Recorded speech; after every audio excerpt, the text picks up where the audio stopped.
scene for action.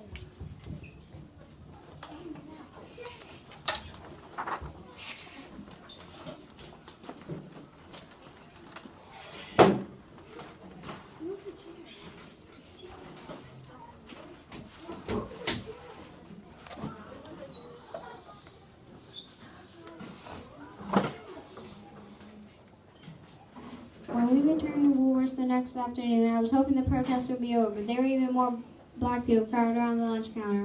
I couldn't hold my tongue anymore. Why don't you all just go home? You know they're not going to serve you. David, be polite. All we want is some shortcake, but we're not getting it because of you. So you want some shortcake, do you? Well, so do we! We have enough money. We're hungry for shortcake. See, we're not so different. Our skin color may be different, but we both look the same thing. Strawberry shortcake in a place to sit down. What's so wrong about that? I considered the question, but my thoughts were interrupted when two white men approached the lunch counter. They came up behind one of the protesters. Listen, mister, my friend needs his stool. I'm sorry, that seat's taken. Where do you come off talking to us that way? You don't even belong here. Yeah, can't you read the sign? Whites only.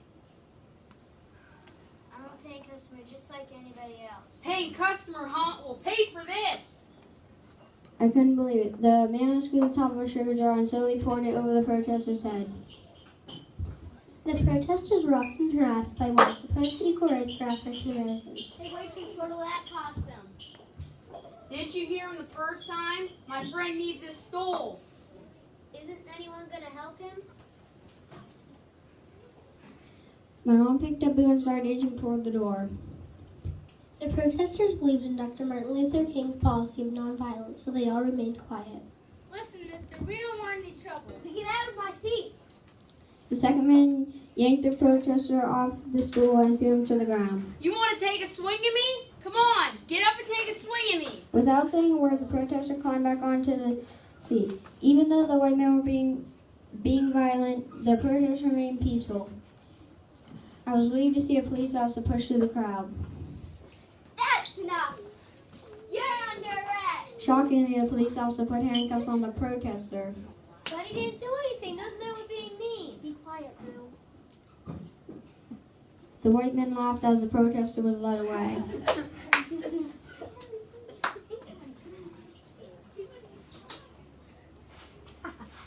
And it was at that moment I understood what my grandma had said.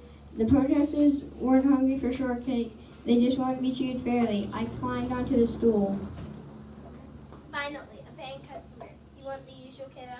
No, I'll have what they're having. The protester sitting next to me patted me on the back.